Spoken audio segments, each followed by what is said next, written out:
അപ്പോൾ ഇതൊരു ബംഗാളി കറിയാണ് കേട്ടോ. ഇടിയൻ ചക്ക കൊണ്ട് ഒരു സ്പെഷ്യൽ ബംഗാളി കറിയാണ്. അപ്പോൾ ഒരു ബംഗാളി പറഞ്ഞു തന്ന കറിയാണ്. അപ്പോൾ ഞാൻ അതേപോലെ ഒന്ന് വെച്ച് നോക്കണതാണ് കേട്ടോ. വെച്ച് കഴിഞ്ഞിട്ട് അതിൻ്റെ ടേസ്റ്റ് എങ്ങനെയുണ്ടെന്ന് പറയാം.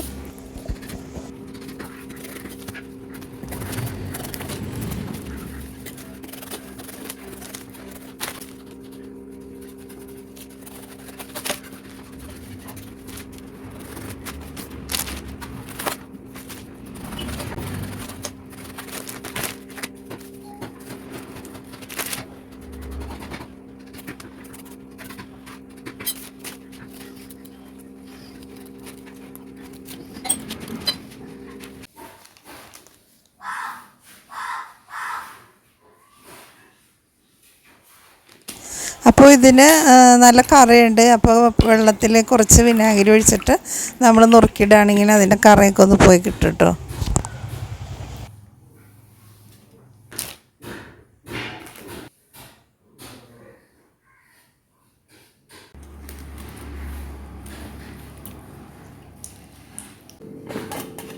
അപ്പോൾ എല്ലാം നുറുക്കി കഴുകി എടുത്തിട്ടുണ്ട്. അപ്പോൾ ഇതിന് ചെമ്മീൻ വേണം കേട്ടോ. ചെമ്മീനിട്ടാണ് വയ്ക്കണത്. അത് ഒരു സ്പെഷ്യൽ കറിയാണെന്നാണ് പറയണത്. കല്യാണത്തിനൊക്കെ അവർ ഇങ്ങനത്തെ കറിയാണ് വയ്ക്കണത്, നമ്മുടെ ഇറച്ചിക്കറി പോലെ. അപ്പോൾ അതിന് സവാള, ഇഞ്ചി, പച്ചമുളക്, വെളുത്തുള്ളി ഇതെല്ലാം വേണം. അപ്പോൾ എങ്ങനെ ഉണ്ടാക്കണേ നോക്കാം.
അപ്പോൾ ചക്കയും ചെമ്മീനൊക്കെ വെന്ത് കഴിഞ്ഞ് കഴിയുമ്പോൾ ഒന്നാം പാലൊഴിക്കും. ഒന്നാം പാലൊഴിച്ച് കഴിയുമ്പോൾ അധികം ഒരുപാട് നേരം തിളക്കണ്ട, 1-2 തിളച്ചാൽ മതി.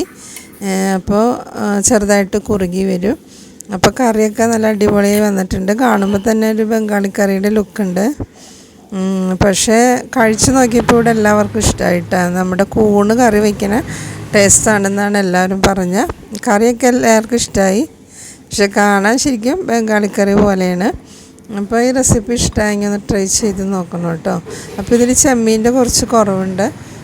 ഞാൻ ഇനി കറി ശരിയായില്ലെങ്കിലോ എന്നോർത്ത് ചെമ്മീൻ വേസ്റ്റാക്കണ്ടെന്നോർത്ത് കുറച്ച് ചെമ്മീൻ മാറ്റിയതാണ്.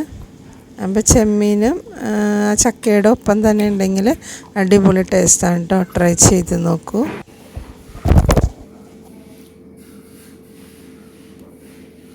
ബംഗാളി